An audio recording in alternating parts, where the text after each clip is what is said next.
Pepe, en 1995, cuando Zedillo desaparece prácticamente al Poder Judicial, presenta su iniciativa para renovarlo, se crea algo que hoy ya es muy común, el Consejo de la Judicatura Federal.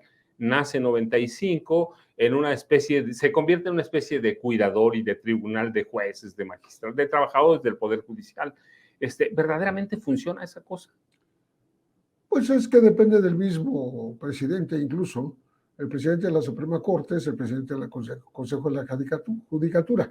Es como ser un secretario de Estado y tener al contralor de esa Secretaría de Estado bajo sueldo. De tal manera que no va a tener independencia de criterio, no va a poder ir contra, no va a poder patear el pesebre, ¿no? Porque de ahí obtiene sus recursos. Es una crítica que se hizo en su momento a la Contraloría. La SECODAM, los diversos nombres que ha tenido, Secretaría de Función Pública, etcétera, etcétera, tiene contralores, pero muchos de ellos no percibían sueldo directo de la SECODAM, sino de las dependencias a las cuales estaban asignadas. Entonces, ¿qué trabajo tú puedes esperar de alguien que está a sueldo de esa dependencia a la que tiene que vigilar? Pasa un poquito, yo puse ese símil porque creo que es lo que más se acerca a lo que pasa con el Consejo de la Judicatura. El Consejo de la Judicatura debería ser más activo, ¿no? Porque hay muchas denuncias de jueces venales, corruptos, ineficientes. Que nunca proceden. Que no proceden, que ahí se van quedando de por vida, así como los expedientes de la gente se rezagan, pues también se rezaga la investigación de los propios jueces y magistrados que está pidiendo la sociedad, ¿no? En muchas ocasiones. ¿Cómo podemos hacer que funcione verdaderamente un sistema judicial? No desde el sistema judicial, porque no va a funcionar.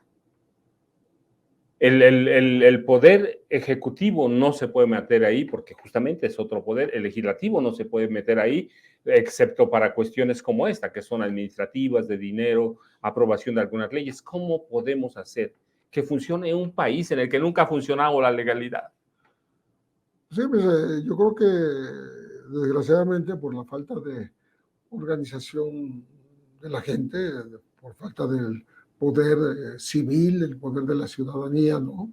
Pues tenemos un poder judicial que merecemos, que no hemos logrado pues meter en cintura y hacerlo eficiente.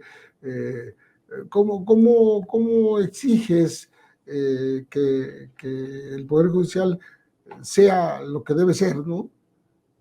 Pues organizándonos. Con la organización de la sociedad, como se dice mucho, ¿no? Imponerle una agenda a esos poderes, en este caso al judicial, para que haga lo que debe hacer, ¿no? O sea, que no se maneje por la libre, sino que tenga alguna supervisión de la sociedad, ¿no? Pepe, dime una cosa, ¿y cuánto resolvería verdaderamente elegir a jueces, magistrados y ministros? ¿Qué tanto resolvería? Porque se habla mucho de una elección como los diputados, como senadores, como alcaldes. ¿Qué tanto sería práctico? Se hace en algunos países como Estados Unidos, pero ¿qué tanto funcionaría en un país como México? Mira, con honestidad no te sé decir, pero desconfío que sea la solución. ¿Por qué? Porque si tenemos el ejemplo de los políticos a los cuales sí elegimos en las urnas, ¿no? Y no funcionan, sí. No es la salida. No es la mejor salida, ¿no? De todas maneras, llegas a elegir con políticos que o se corrompen o se sirven a sí mismos o no le dan satisfacción a la sociedad civil y por tanto pues, es como si no los hubieras elegido. Sobre todo en el nivel de las alcaldías, pues ni siquiera mandan porque no pueden, hay poderes de facto que están ahí mandando sobre ellos. Tú los elegiste en las urnas, ok, pero quien manda es otro. El cacique, el poder de facto de toda la vida, que tiene ahí décadas en el lugar y no tú que alguien te eligió y te puso ahí, ¿no? O sea que tenemos que ser creativos. estamos metidos en un laberinto, prácticamente. No, definitivamente. Yo creo que haría falta un empuje de la sociedad, pero pues eso está lejos de ocurrir, porque desgraciadamente somos bastante indiferentes, bastante desorganizados, Y bastante polarizados, además. polarizados, con Politizados. falta de potencia en una protesta, digamos, con un perfil específico, ¿no? Que sería en este caso el Poder Judicial. Ya bastante se pelea por la operatividad de los otros poderes para que la gente se interese en el Poder Judicial, ¿no? La justicia la ve como algo que no le dan y que no obtiene porque quienes la imparten o deberían impartirla creen que no la merecen, ¿no? Entonces... estamos en un laberinto, pero Pepe, además de hay otros temas que son bien interesantes y bien importantes. En estos días se dio la ejecución de 13 policías en Guerrero.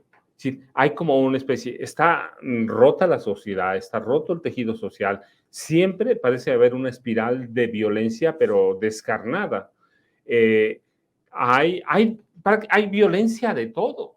Sí, vuelve a mostrar que las cosas no han mejorado en este estado, pues es un estado pues víctima de todo tipo de violencias y de incursiones varias, ¿no? De quienes manejan el narcotráfico, de quienes, lo que decía hace rato, mandan sobre los alcaldes electos. Yo creo que el mayor número de alcaldes y funcionarios, regidores, concejales, etcétera, el mayor número de muertos está en Guerrero, de los que ha habido. O sea, estamos hablando de, por lo menos en las últimas 2 décadas, cerca de 200 alcaldes han sido eliminados, o sea, por plata o plomo, ya sea cuando van a aspirar al puesto o cuando ya lo tienen en sí, o porque no obedecieron la consigna de retirarse en su momento, o de darle la obra al crimen organizado. Entonces, el acoso a los municipios es terrible y por grupos muy diversos. Por ejemplo, en esta masacre, vamos a decir, de Coluca de Benítez, donde se liquida a 13 agentes, a 13 policías con sus jefes, ¿eh? Sí, 11 más 2 jefes. Sí, porque se les hace una llamada falsa de que hay unos detenidos, hay que ir a liberarlos, y ahí se movilizan, ¿no? Por esta supuesta retención, el jefe de la policía, que es Honorino Salinas Garay, y 9 agentes, ¿no? Pero ya antes se había movilizado en el rumbo del Papayo, donde ocurrió esto, la zona de la Costa Grande rumbo hacia Guantanejo, ¿no? El secretario de Seguridad, Alfredo Alonso, que a su vez iba acompañado con guardaespaldas. Y en ambos casos suman 14 masacrados. Es gravísimo que las policías sean engañadas y masacradas y que no puedan con la delincuencia organizada. Ese es el tema, que no pueden, y entonces tiene que llegar la Guardia Nacional, el Ejército, después el niño ahogado. O sea, ya ahorita está la zona llena de militares y Guardia Nacional y tal vez policías federales, pero no se sabe ni siquiera la autoría, no se nombra la autoría. No creo que sea un tema de zonas de silencio, ¿no? Porque eso ocurre en Tamaulipas, en Chihuahua, en Coahuila. Sí. Pero aquí no es un tema de zona de silencio, sino un tema de ni siquiera tener idea de quién pudo haber cometido este aberrante crimen, ¿no? Sí, claro. Colectivo, pues son bastantes personas, ¿no?